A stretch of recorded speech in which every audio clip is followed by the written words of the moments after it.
High friends, আমি Shovan. Welcome to my YouTube channel. তো এখন আমি একটা শর্ট ফিল্মকে নিয়ে কথা বলবো, যেটার নাম হলো স্পেশাল, যেটা 23 জুলাই 2025-এ রাহুল দেব নামের একটা ইউটিউবার রয়েছেন, তার চ্যানেলে কিন্তু এটা পোস্ট করা হয়েছে। রাহুল দেব ইউটিউবার থেকে বড় কথা আমি বলবো যে রাহুল দেব সে হলো একজন শর্ট ফিল্ম মেকার।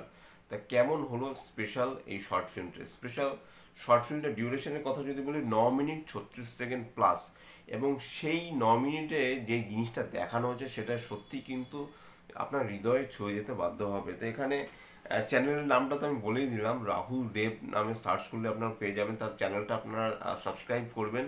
এবং এখানে যারা অভিনয় করেছে তাদের কথা আমি বলছি: সৌরভ, অনির্বাণ, মুন্নি দেব, অভিনব, রাহুল দেব। ডিওপির দায়িত্বে রয়েছে অরবিং এবং ম্যানেজমেন্টের দায়িত্ব রয়েছে সুমন।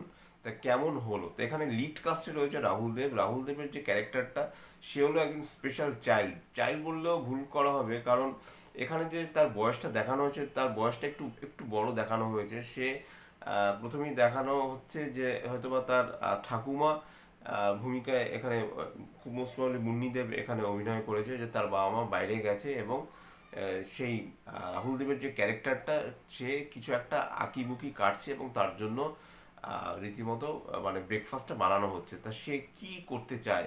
তা সেখানে অ্যাটলিস্ট বোঝা গেল যে সে মানে ফুটবল খেলতে চায়, তার ফুটবল খেলার খুব শখ।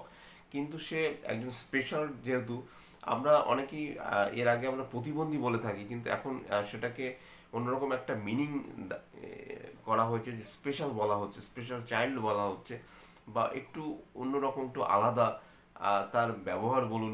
মানে সে মানসিক দিক থেকে অনেকটাই সে ছোট, এবং তার যে শরীর, সেটাও কিন্তু মানে সাধারণ মানুষের মতো একদমই নয়।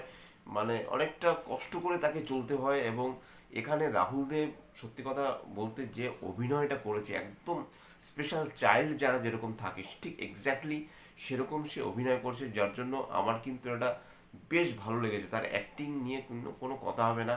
এখানে একটা ফুটবল খেলার একটা সিন রয়েছে, যে সে হাঁটতে হাঁটতে হাঁটতে চলে যাচ্ছে বাড়ি থেকে বেরিয়ে। রাহুল দেবের যে ক্যারেক্টারটা, সে হাঁটতে হাঁটতে যাচ্ছে এবং রাস্তা দিয়ে সে যাচ্ছে, এবং সে একটা মাঠে গিয়ে পৌঁছয়। তো সেখানে গিয়ে দেখে যে তিনজন ফুটবল খেলছে। তা তাকে ফুটবল ফুটবলটা পাস করা হয়। তারপরে তাকে বলা হয়, রাহুল দেবকে বলা হয় যে তুই এই যে গোল পোস্টটা রয়েছে সেখানে তুই গোল করে দেখাতো।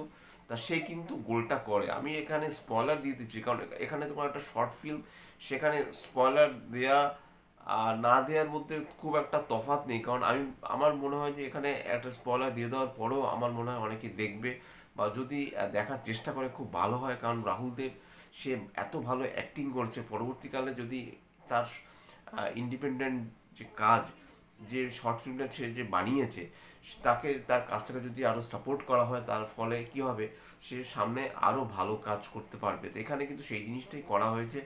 সে এত ভালো এখানে অ্যাক্টিং করেছে। স্পেশাল যে চাইল্ড বা স্পেশাল, আমি এখানে চাইল্ড বলবো না এই কারণেই, কারণ তার একটু বয়সটা একটু এখানে বড় বলেই হয়তো চাইল্ড বলবো না, কিন্তু যেহেতু শর্ট ফিল্মটার নাম দেওয়া হয়েছে স্পেশাল, সেই জন্য আমি বলছি যে সে এখানে যে অ্যাক্টিং করেছে সেটা বেশ ভালো।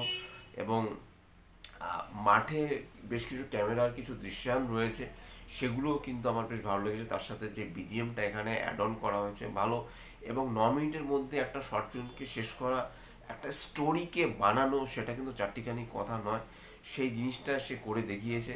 আমার কিন্তু বেশ ভালো লেগেছে। এবং যারা ইন্ডিপেন্ডেন্ট শর্ট ফিল্ম মেকার, তাদেরকে আমি বরাবরই আমার ইউটিউব চ্যানেলের শুরু থেকে শুরু করে আমি কিন্তু তাদেরকে সাপোর্ট করে আসছি। এই কারণে দেখুন, একটা স্টোরি সেটাকে স্ক্রিন প্লেতে নিয়ে নেয়া, তারপরে বেশ কিছু কাস্টিং অ্যাড অন করে, সেটা বিজিএম ক্রিয়েট করে, এডিট করে, একটা ম্যানেজমেন্টকে একটা সাপোর্ট সিস্টেম চালু করে সেটাকে একদম প্রথম থেকে শেষ অবধি নিয়ে যাওয়া, এবং তারপরে সেটা ইউটিউবে আপলোড করা, তার একটা একটা লেন্দি একটা প্রসেস। বললে পরে রাতারাতি করা যায় না। বা সেটা শ্যুট করা, তার বেশ কিছু বিটিএস রয়েছে, সব মিলিয়ে কিন্তু একটা বেশ লেন্দি প্রসেস। একটা শর্ট ফিল্ম বানানো কিন্তু চারটিখানি কথা নয়, তার পেছনে কিন্তু অনেক অনেক পরিশ্রম করতে হয়। তাই এখানে রাহুল দেবের অ্যাক্টিংয়ের কথা আমি বলবো, যে সে নিশ্চয়ই মানে এই যে তার যে অ্যাক্টিং অ্যাবিলিটিটা এত স্ট্রং, সে যে স্পেশাল চাইল্ডের যে ভূমিকায় সে যে অভিনয়টা করেছে সেটা কিন্তু আমার কিন্তু বেশ বেশ ভালো লেগেছে। তাকে অবশ্যই আমি সাপোর্ট করছি যে এরকম অ্যাক্টিং সে যেন আরও ভালো করে, এবং ইন ফিউচার যাতে তার চ্যানেল রাহুল দেব, আপনারা সার্চ করলে হয়তো বা চট করে পাবেন না, আমি আমার ডিসক্রিপশন বক্সে আমি লিংক দিয়ে দেবো শর্ট ফিল্মটা, সেখান থেকে আপনারা দেখে নিতে পারেন। আশা করি আপনাদের শর্ট ফিল্মটা বেশ ভালো লাগবে। আমার কিন্তু হৃদয় ছুঁয়ে গেছে, আমার কিন্তু শর্ট ফিল্মটা বেশ ভালো লেগেছে। এবং এরকম যারা স্পেশাল যারা রয়েছে, স্পেশাল চাইল্ড বিশেষ করে যারা রয়েছে, তাদেরকে কিন্তু অবহেলা করা উচিত না, তাদের কিন্তু সাপোর্ট করা উচিত। এখানে কিন্তু অ্যাটলিস্ট সেই জিনিসটাই দেখানো হয়েছে, শেষে কিন্তু রাহুল দেবের সাথে হাত মেলায় একটা ছেলে, সেটা কিন্তু আমার দেখে বেশ ভালো লেগেছে। এবং গোলটা যেভাবে হয় সেটাও কিন্তু বেশ বেশ ভালো, আমার কিন্তু সব মিলিয়ে বেশ ভালো লেগেছে। তো এটাই ছিল আমার স্পেশাল শর্ট ফিল্মের রিভিউ। যদি আমার চ্যানেলটা ভালো লেগে থাকে, লাইক শেয়ার কমেন্ট এবং সাবস্ক্রাইব করতে ভুলবেন আমার চ্যানেলকে। এবং অবশ্যই রাহুল দেবের যে চ্যানেলটা রয়েছে তার চ্যানেলটাকেও আপনারা লাইক শেয়ার কমেন্ট এবং সাবস্ক্রাইব করবেন, এবং অবশ্যই চ্যানেলটাকে সাপোর্ট করবেন। Till next video, tata.